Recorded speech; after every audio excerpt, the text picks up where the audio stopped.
Cerita berawal saat Juran melihat sosok remaja memakai topeng pergi begitu saja. Dia mencoba mengejarnya, namun ternyata dia sudah berada di bawah tangga rumahnya. Dia pun mendengar suara dentuman lantai dari lantai atas. Saat mencoba mengecek keberadaan suara tersebut, dia melihat dirinya sendiri yang masuk ke kediaman kakaknya, yaitu Yongran. Betapa kagetnya ia saat itu, hingga menjatuhkan barang-barang yang ada di meja, karena melihat kakaknya sudah tak bernyawa.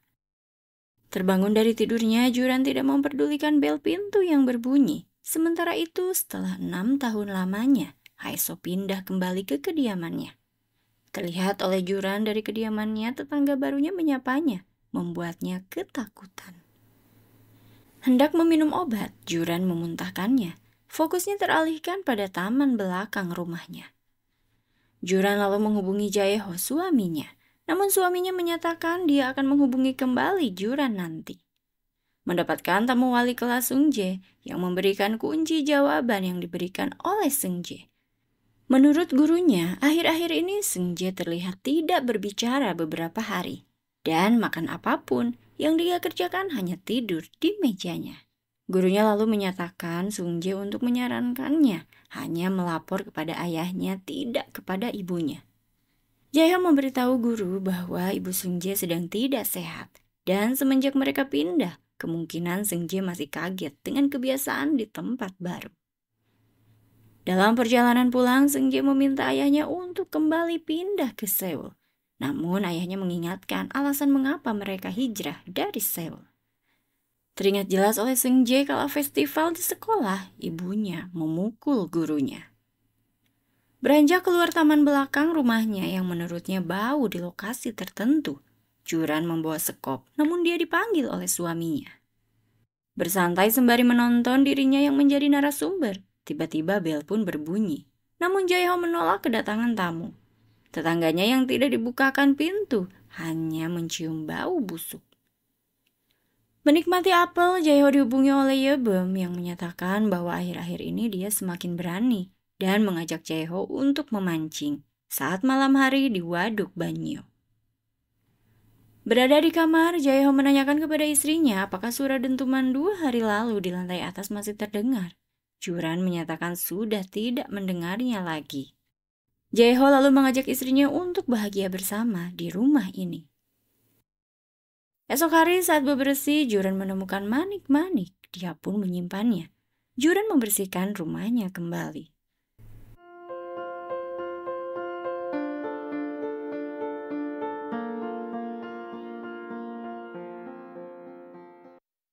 Juran lalu mendatangi tetangganya yang memperkenalkan diri sebagai Haeso, mempertanyakan bau tajam yang berada di belakang rumahnya. Juran pun lalu menyatakan itu adalah bau pupuk alami. Situasi berbeda dirasakan Sang-eun yang hamil tua. Dia di KDRT oleh Yebom, suaminya. Namun Yebom memberikan box hadiah dan uang untuk istrinya agar membeli sesuatu yang dia inginkan selagi ngidam dan selagi dia baik. Namun sesampainya lagi di kediamannya, Sang-eun di KDRT kembali. Yang terekam di CCTV yang disembunyikan olehnya. Selepas mengalami kekerasan, Sang-eun lalu mencoba shawl yang diberikan oleh suaminya. Memotret semua tindakan KDRT yang diberikan kepada rekan kerjanya, yaitu Yoon Jae. Selepas Sang-eun bekerja, suaminya pun menjemputnya. Sang-eun yang rusuh di dalam mobil menjatuhkan ponsel yang langsung diambil oleh Yebom. Di halaman belakang rumahnya menggali dan menggali, Juran melihat jari manusia, membuatnya tertawa dalam syoknya. Mendengar bel berbunyi, Juran pun menutup galiannya. Menghampiri tamu yaitu Yebom yang ingin memberikan sesuatu untuk Jaeho. Yebom lalu memberikan kartu namanya kepada Juran dan mengangkut koper masuk ke dalam rumah terlihat oleh Sang-eun dari dalam mobil. Sang-eun lalu mengecek gawai yang dia temukan di dashboard mobil. Namun dia dikagetkan dengan anjing yang menghampiri jendela mobilnya. Dan spontan Sang-eun pun menjatuhkan gawai temuannya. Di kediamannya, Juran meminta Yebom untuk membawa kembali koper itu karena ia belum mendapatkan izin dari suaminya menerima apapun dari orang lain. Beranjak ke dalam rumah untuk menghubungi suaminya, Juran tidak melihat Yebem di luar. Dia lalu mencari Yebem yang terlihat masuk ke taman belakang dan malah memotret dirinya di balik jendela. Yebem lalu meminta maaf karena dia ingin mendokumentasikan rumah ini, memperlihatkannya ke istrinya yang menginginkan rumah baru. Sebelum pamit, Yebem pun mengingatkan Juran agar memberitahu Jaeho untuk menemuinya malam ini di tempat pemancingan.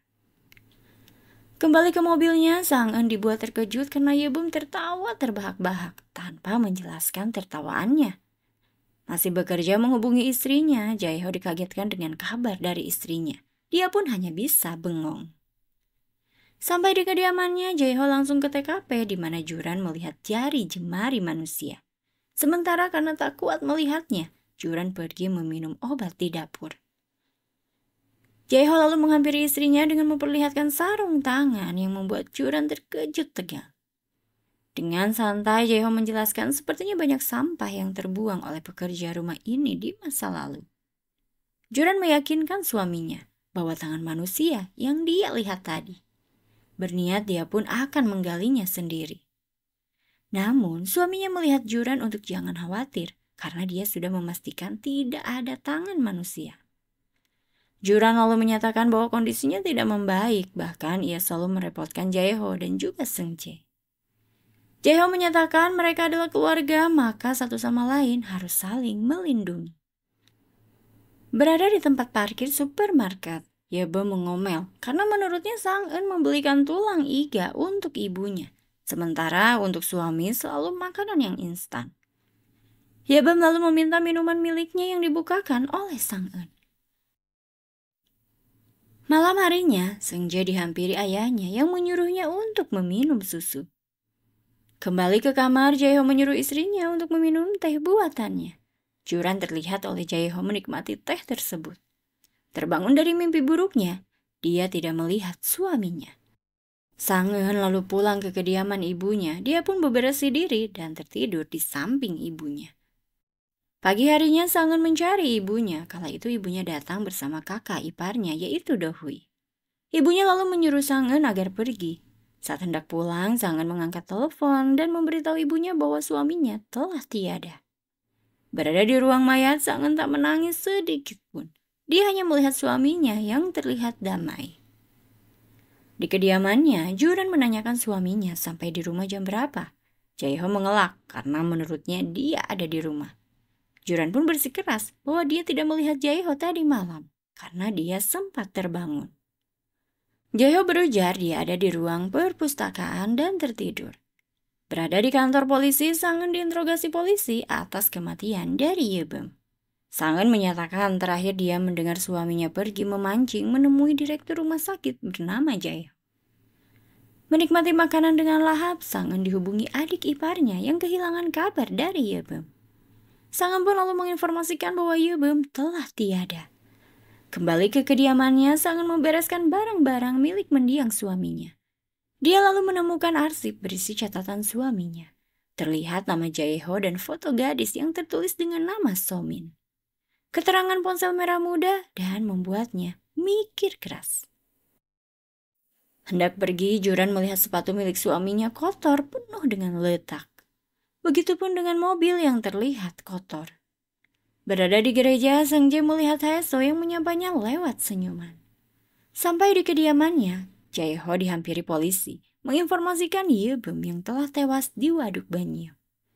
Dia pun mengungkapkan maksud kedatangannya untuk menginterogasi Jaeho selaku orang yang terakhir ditemui oleh Yebem.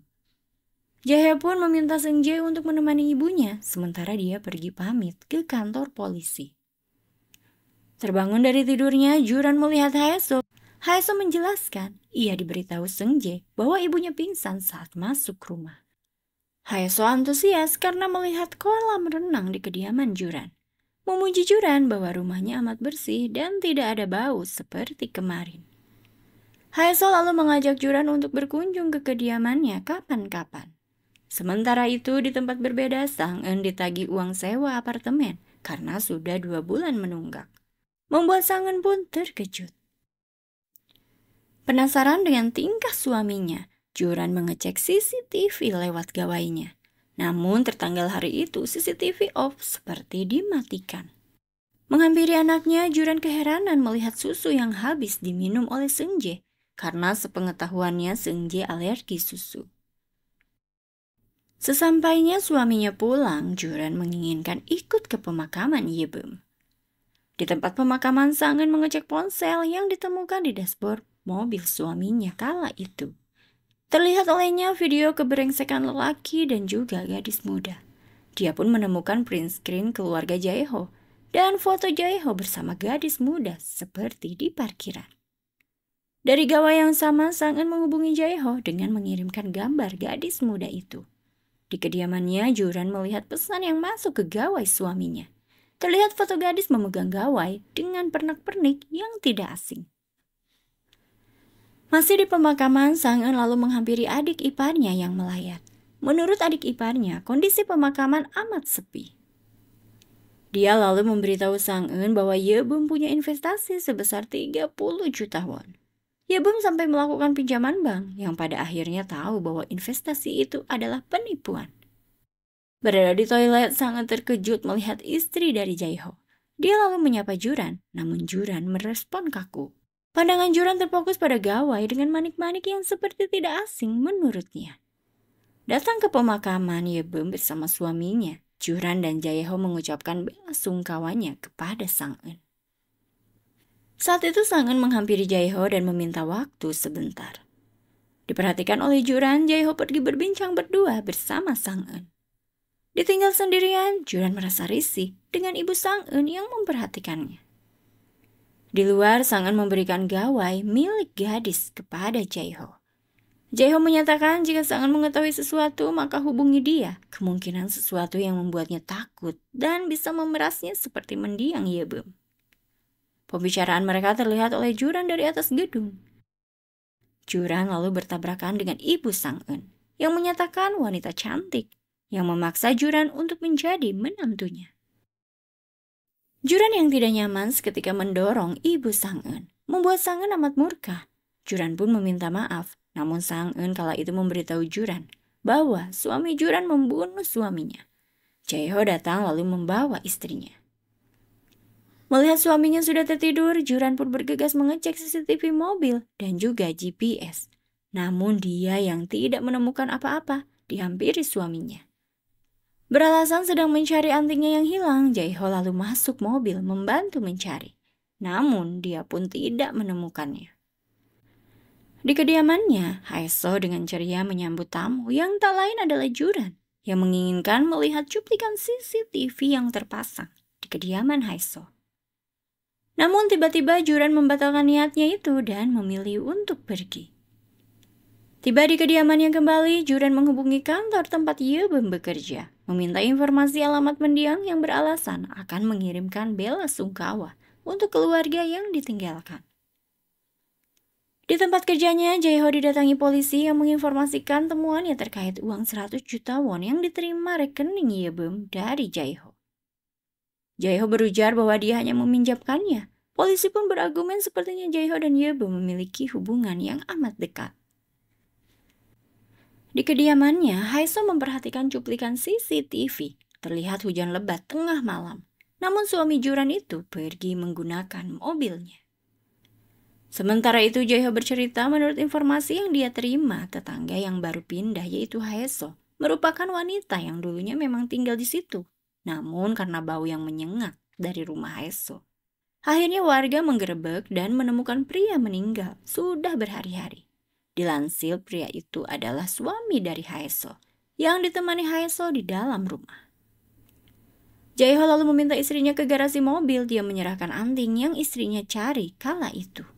Namun Juran menyangkal antingnya tidak hilang. Juran meminta kejujuran suaminya saat malam berniat memancing dengan Yebum bahwa suaminya itu memang pergi meski hujan deras. Jaeho lalu menyatakan jangan membuat dirinya dan Seungjae kesulitan kembali. Makan bersama keluarganya, Sang-eun diinformasikan Dohui bahwa Sang-eun harus mengecek asuransi milik Yebum. Karena sepengetahuannya, Yebum mengambil 5 polis asuransi lewat kenalannya. Menginformasikan tempat asuransinya, Sang-eun langsung pergi. Namun Sangen mendapatkan informasi bahwa polis asuransi tidak dapat dicairkan jika alasan Yebom tiada karena bundir. Dan selama bukan bundir, alasan kematiannya, maka polis asuransi dapat dicairkan dengan total 520 juta won dari 5 polis.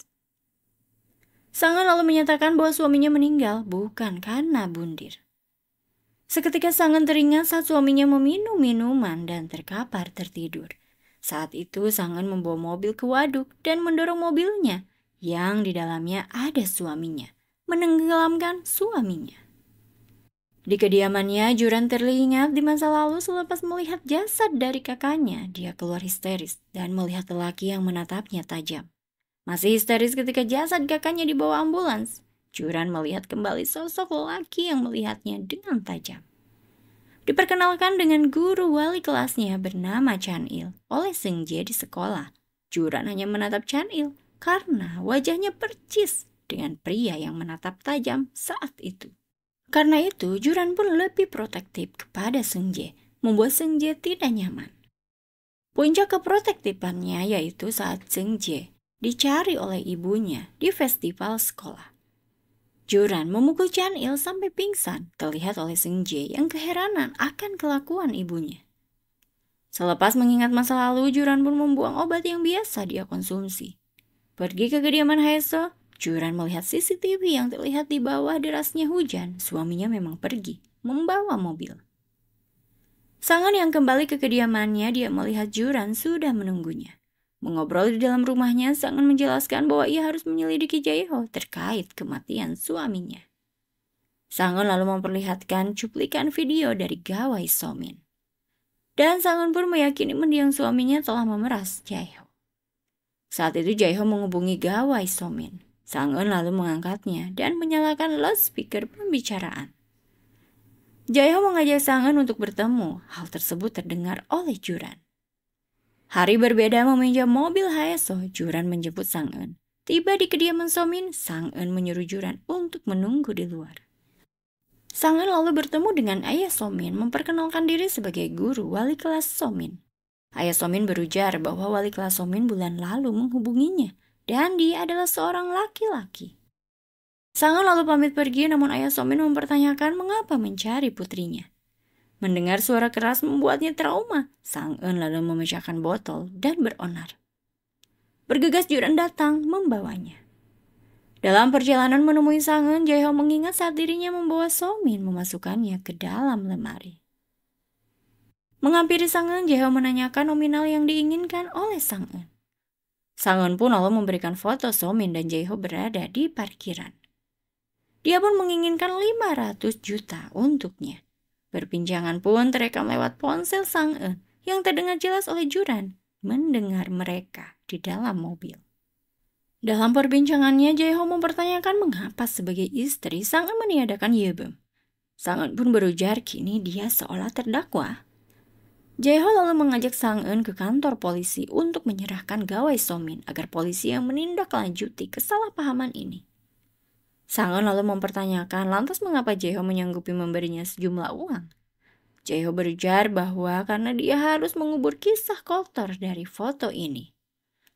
Tiba di depan kediamannya diantar oleh Juran. Juran meminta agar Sangen menghentikan semuanya dan akan membayar 300 juta. Saat itu gawai Somin berdering telepon dari kontak bernama Jangkrik. Sangen yang mengangkat telepon diminta Jangkrik untuk menemuinya di tempat yang ia tentukan dengan membawa gawai Somin dan sejumlah uang. Maka ia akan memberitahu keberadaan dari Somin. Hari berbeda, Sangen dan Juran ke motel buram menemui Jangkrik yang meminta gawai Somin. Namun Sangen meminta kejelasan keberadaan dari Somin. Jangkrik mencoba menggoda Juran. Langsung Juran pun melempar segepok uang. Jangkrik menyatakan bahwa Somin dagangannya paling laris. Namun dia malah kabur dengan seorang lelaki. Sangen menunjukkan foto Jae-ho mempertanyakan apakah lelaki ini yang dimaksud. Jangkrik seketika menceritakan bahwa foto ini diambil olehnya saat Somin menabrakkan diri ke mobil Jae-ho di parkiran. Lalu dihampiri Jae-ho yang mengomeli Somin dan bergegas pergi. Seketika Juran merasa tenang. Jangkrik pun bercerita dia sudah lama tidak bertemu dengan Somin, menegaskan bahwa Jaeho tidak ada kaitannya dengan Somin. Di dalam mobil, Juran menyatakan tidak ada alasan lagi Sang Eun memeras suaminya karena fakta yang dilontarkan oleh Jangkrik bahwa Somin ditolak mentah-mentah oleh Jaeho. Dengan begitu menurutnya tidak ada alasan Jaeho meniadakan Yebeum. Memeriksakan kandungannya terdengar jelas suara bayinya. Menurut dokter mengalami perkembangan yang aktif. Sampai di kediamannya, polisi mengunjungi Sang Eun menanyakan apakah mendiang sering mengkonsumsi obat tidur. Sang Eun menyatakan jika sulit tidur memang suaminya sering mengkonsumsi obat tidur. Polisi menginformasikan melalui CCTV bahwa saat kejadian di lokasi waduk tidak ada Jaeho, hanya mobil mendiang Yebeum yang masuk ke area waduk. Tiba di panti jompo, Sang Eun diberitahu Dohui bahwa ibunya memilih tinggal di panti jompo, tidak ingin kembali ke rumah. Sang Eun lalu meminta Dohui untuk pulang beristirahat. Di kediamannya, Juran meminta maaf dan menunjukkan CCTV saat Jaeho pergi meninggalkan rumah di tengah hujan lebat yang pernah disangkal oleh Jaeho. Jaeho beralasan ibunya sedang tidak sehat dan dia mengunjungi ibunya. Tidak jujur kepada Juran karena dia tidak ingin membebani Juran atas kesulitan Juran kehilangan kakak satu-satunya. Jaeho lalu meminta agar melupakan semua keraguan dan melanjutkan hubungan yang lebih baik demi anak semata wayangnya, yaitu Seungjae. Seungjae yang pergi keluar rumah disapa oleh Haeso. Berkunjung ke rumah Haeso, Seungjae bertanya apakah buah jatuh tidak jatuh dari pohonnya. Haeso keheranan dengan maksud pertanyaan dari Seungjae. Sementara itu, Jaeho membakar tas pancingan yang diberikan Yebeum tempo hari. Hari berbeda dengan penuh semangat. Juran lalu bebersih. Melepas celemek, dia melihat manik-manik yang terjatuh. Teringat olehnya, manik-manik ini ditemukan olehnya di rumah kala bebersih. Dan percis seperti manik-manik milik gawai Somin. Diberitakan bahwa penemuan jasad gadis di dekat waduk Banyeo beridentitas Somin wanita 15 tahun yang telah 3 bulan menghilang. Hal itu diketahui oleh Sang Eun. Saat itu ibunya mempertanyakan mengapa Sang Eun meniadakan Yebeum. Padahal meskipun perilakunya buruk, Yebeum tetap ayah dari bayi yang dikandung oleh Sang Eun. Sang Eun hanya menatap ibunya yang terlihat sehat. Sementara itu di kediamannya, Juran menggali halaman belakang yang diketahui oleh Jaeho mencegah istrinya untuk menggali lebih dalam. Juran meminta suaminya agar mengatakan sesuatu yang dia tidak ketahui. Namun Jaeho mempertanyakan, siapkah Juran menanganinya bila tahu semuanya? Juran berujar apapun itu dia siap menghadapinya. Jaeho lalu menyatakan memang benar kala itu yang dia gali di taman ini adalah tangan manusia, bukan sarung tangan latek. Juran mempertanyakan apakah itu Somin. Jaeho mengiyakan, membuat syok Juran. Tiba-tiba Seungjae berlutut di depan ibunya, namun ayahnya menyuruhnya untuk berdiri. Seungjae menyatakan ini terlalu berat baginya. Ayahnya tidak bisa mengaturnya lagi, seolah semua baik-baik saja.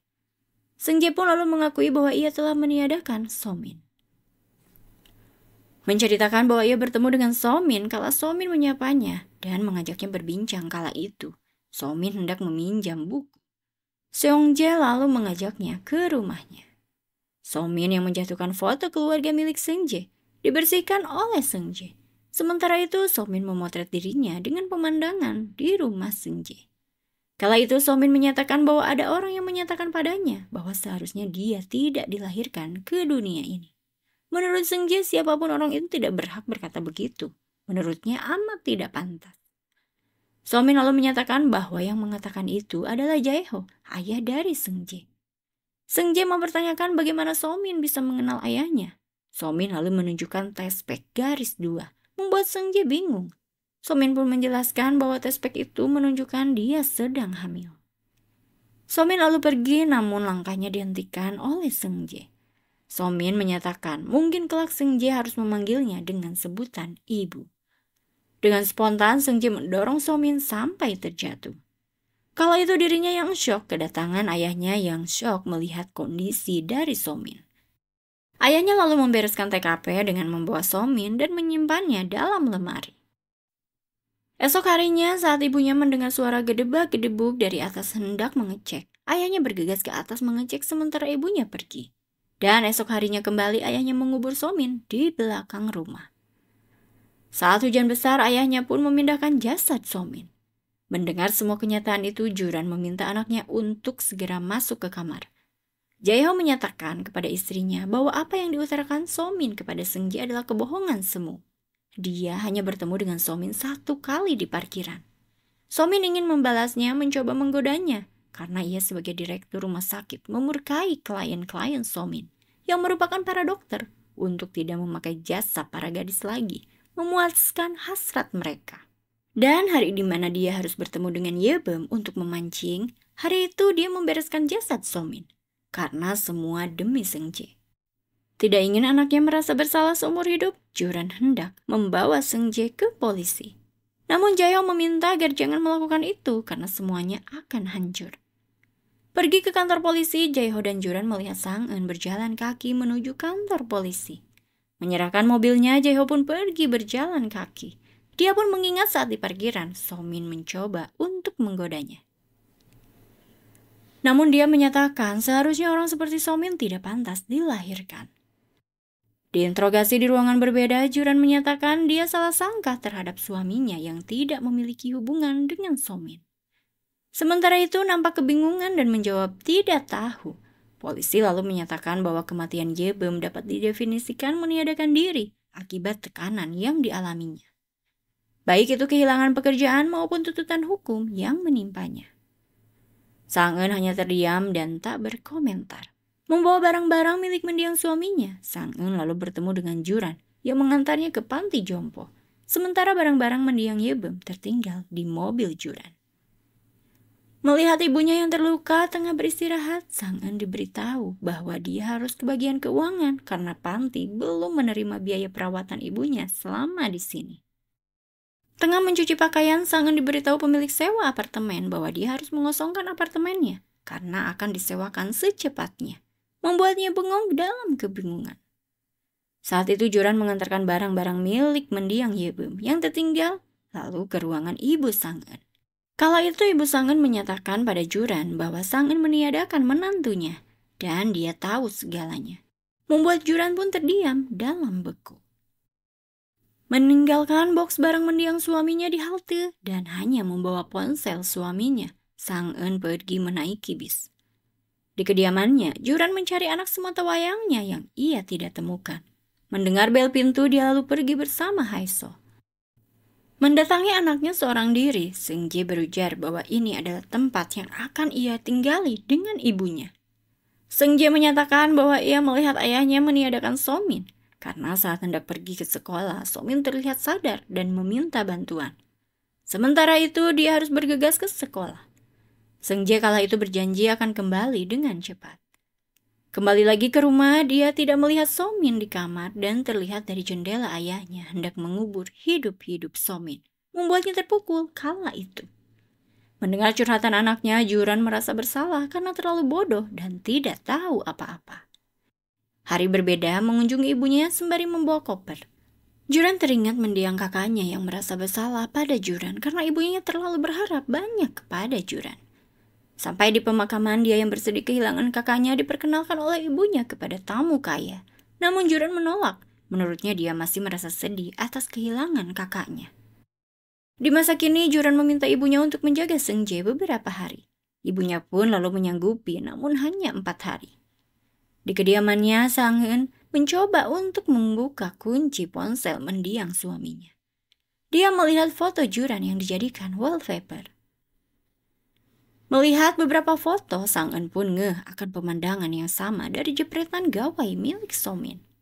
Mengecek pesan dari gawai mendiang suaminya, Sang-eun mengetahui fakta suaminya deal dengan Jaeho yang hendak membayar 500 juta di Waduk Banyu. Hari berbeda, Sang-eun bertamu ke rumah Juran. Pagar yang tidak dikunci, dia pun masuk solo nonggel. Mengecek kondisi rumah mencocokkan dengan jepretan dari gawai mendiang suaminya. Sampai di dalam rumah terlihat Juran duduk manis. Tanpa pamit, Sang-eun masuk naik ke atas, mencocokkan gambar kembali. Dia pun memotret terbalik, hendak mencocokkan dengan hasil jepretan Somin. Dengan senyum tenang, Sang-eun menghampiri Juran. Juran menyatakan Sang-eun berkeliling rumahnya tanpa izin terlebih dahulu, seperti mendiang suaminya tidak tahu tata krama. Juran lalu meminta Sang En untuk memeriksa isi tas di depannya. Sang En melongok melihat uang gepokan dalam tas. Juran pun menyatakan ini adalah uang dengan total 200 juta. Dan sisanya 300 juta akan ia berikan setelah Sang En menyelesaikan pekerjaan, yaitu meniadakan Jae-ho. Sang En meminta waktu untuk memikirkannya dahulu. Dia pun pamit pergi. Mendapat telepon dari Do Hui, bergegas Sang En ke rumah sakit yang mengatakan bahwa Jui, kakak dari Sang En, telah dioperasi dan berjalan dengan lancar. Mengalami kecelakaan ketiduran karena mengemudi. Dan karena hal itu akhirnya dianggap sebagai kelalaian. Juga dia harus mengganti uang ganti rugi. Do Hui pun menangis tidak tahu apa yang harus diperbuatnya. Merawat ibunya, Ibu Sang En meminta jangan lagi menyelesaikan permasalahan Jui dan anggap saja orang asing mulai sekarang, termasuk kepada ibunya. Ibunya pun akan berpura-pura gila dan bicara omong kosong karena Do Hui akan peduli kepadanya, sampai rumah Ibu Sang En diberikan kepada Jui. Sang En lalu menyetujui kemauan dari ibunya. Ibunya lantas berujar agar Sang En hidup tanpa direpotkan kakaknya terus-terusan dan dapat hidup nyaman dengan buah hatinya kelak. Baru sampai di kediamannya, Jae-ho dipanggil oleh Haeso dari luar pagar, hendak memberikan bingkisan untuk Juran. Namun Jae-ho memintanya untuk tidak menemui istrinya lagi karena Juran sedang tidak sehat. Haeso pun lalu pamit pergi. Beberes di kediamannya, Sang En dihubungi Do Hui dan Sang En meminta agar Do Hui jangan menghubunginya lagi. Juran lalu menemui Sang En dan memberikan bingkisan. Mengaktifkan kamera, Juran menyatakan akan membayar 500 juta dengan sisanya dibayar setelah pekerjaan selesai. Sang En lalu menyatakan rencananya di mana Juran harus memiliki tanda KDRT yang harus terlihat oleh tetangganya dan memberitahu tetangganya dengan halus. Memastikan Jae-ho agar membeli briket arang dan kirim pesan dari nomor Jae-ho kepada Sang En, mengajak bertemu di Waduk Banyo, ingin membicarakan kematian dari Yebem. Lalu diminta langsung hapus pesan itu agar tidak dibaca oleh Jae-ho. Saat Sang En nanti ke kediaman Juran, maka pastikan Jae-ho tertidur dengan memberinya obat tidur. Saat itu Sang En akan membawa Jae-ho ke mobil menuju Waduk Banyo, lalu membakar briket di kediaman mobil Jae-ho, seolah Jae-ho meniadakan diri, menyesali telah meniadakan Yebem dan juga Somin. Sang En yang datang menemukan Jae-ho telah meniadakan diri. Semua pun berakhir. Juran lalu mempertanyakan apakah Sang En menyesal. Sang En lalu memberikan video dirinya saat di KDRT mendiang suaminya. Menurutnya dia hanya menyelamatkan 2 orang, yaitu dirinya dan juga calon bayinya. Ke kantor suaminya, Juran menunggu Jae-ho sembari melihat-lihat ruangan suaminya. Jae-ho menghampirinya diminta oleh Juran untuk pulang bersamanya bila sudah tidak ada pekerjaan lagi. Bersiap membereskan barangnya diperhatikan oleh Juran yang mengingat di masa lalu saat ia dilamar oleh Jae-ho. Di kediamannya, Juran menceritakan Sang En mengirim foto pemandangan dari luar jendela Songjae. Dilansir percis dengan yang dikirimkan oleh Yebem kepada Jae-ho. Menurutnya Sang En mengetahui penyebab kematian dari Somin. Berlanjut mengunjungi Haeso yang memberikan kue karena telah membantu Seungjae. Haeso lalu mengajak Juran untuk masuk ngeteh cantik dulu bersamanya. Juran menanyakan mengapa Haeso pindah kembali ke sini, padahal sebelumnya dia dengar desas-desus tentang adanya peristiwa di rumah ini. Haeso bercerita bahwa suaminya pingsan sebelum berangkat kerja, bisa dibilang serangan jantung. Kematiannya yang mendadak membuat Haeso saat itu tidak bisa menerima kenyataan dan bertekad bersama suaminya di rumah ini hampir 1 bulan lamanya. Namun kala itu para tetangga mencium bau yang menyengat sampai pada akhirnya mereka ditemukan dan Haeso pun dituduh meniadakan suaminya. Hari eksekusi Sang En sudah sampai di kediaman Juran. Dibukakan pintu pagar oleh Juran. Sang En diinformasikan bahwa Jae-ho telah tertidur. Sang En lalu masuk melihat Jae-ho yang tengah tertidur. Saat menanyakan kesiapan briket arang kepada Juran, tiba-tiba Sang En disuntik oleh Jae-ho, membuatnya tak sadarkan diri. Jae-ho menggali taman belakangnya, sementara Juran mengetahui Sang En telah sadar. Dia memberikan pisau kepada Sang En. Mengetahui suaminya masuk, Juran pun mempertanyakan kepada suaminya mengapa meniadakan Somin. Tidak menghiraukan omongan istrinya, Juran lebih lanjut menyatakan bahwa Seungjae melihat semuanya. saat Somin sakaratul maut ditiadakan oleh Jaeho. Jaeho pun merasa dibodohi oleh anak juga istrinya. Juran menyatakan mengapa suaminya melimpahkan kesalahan kepada Seungjae. Jaeho mengungkapkan bahwa ia takut kehilangan Juran bila tahu dia yang meniadakan Somin. Berbeda hal jika tahu Seungjae yang melakukannya, karena Seungjae anak mereka yang akan Juran lindungi. Melihat Sang-eun bergerak, Jaeho memeriksanya. Sang-eun lalu menyerangnya. Namun Jaeho membabi buta membalasnya. Juran pun berteriak meminta Jaeho untuk menghentikan semuanya. Dia pun melukai pergelangan tangannya dan meminta suaminya untuk menyerahkan diri atas perbuatannya. Jika tidak, Jaeho harus meninggalkan dia dan juga Seungjae. Menghampiri istrinya, Jaeho memurkainya. Menurutnya istrinya tidak bisa hidup tanpanya. Dari balik jendela, Sang-eun meminta pertolongan yang terlihat oleh Haeso yang langsung menghampiri kediaman Juran. Tidak dibukakan pintu pagar, namun Haeso terus menekan bel. Sang-eun lalu memecahkan kaca. Jaeho yang melihat situasi di bawah segera didorong oleh Juran, membuatnya seketika tiada. Berada di ruang interogasi, Juran mengakui kepada polisi semuanya yang diketahuinya dan yang telah dilakukan. Menyatakan Sang-eun adalah korbannya karena Yebum ditiadakan oleh Jaeho. Di kediamannya, Sang-eun dihubungi pihak asuransi, diinformasikan asuransi dapat dicairkan. Dia pun dapat merasakan tendangan dari bayinya. Melihat dari jauh Juran dengan kostum narapidana, Sang-eun menatapnya, begitupun dengan Juran yang menatap Sang-eun. Sang-eun lalu mengunjungi Juran di sel. Saat itu Juran berterima kasih karena dengan bertemu Sang-eun di pemakaman, akhirnya dia tahu harus menjadi seperti apa dan akan hidup menjadi dirinya sendiri. Begitupun dengan Sang-eun yang diminta oleh Juran agar menjalani hidup lebih baik. Ibu Sang-eun diberitahu perawat bahwa dia mendapatkan surat dari Sang-eun. Melihat isi surat berupa foto cucunya membuatnya tersenyum bahagia. Penuh bahagia, Sang-eun merawat Hyunmin, anak semata wayangnya. Begitupun dengan Juran yang telah keluar dari penjara, kembali lagi ke rumah yang sama. Bahagia bercengkrama dengan anak juga ibunya. Kebahagiaan mereka menjadi akhir dari drama Lies Hidden in My Garden. Berbohong untuk menutupi kesalahan akan menjadi kebiasaan yang tak ada hentinya. Berkata jujur dan mengakui kebenaran, dengan begitu akan tenang menjalani hidup tanpa ada rasa bersalah. Terima kasih untuk kalian yang telah menyimak drama ini sampai akhir. Dan jangan lupa subscribe. Cici pamit dulu. Bye.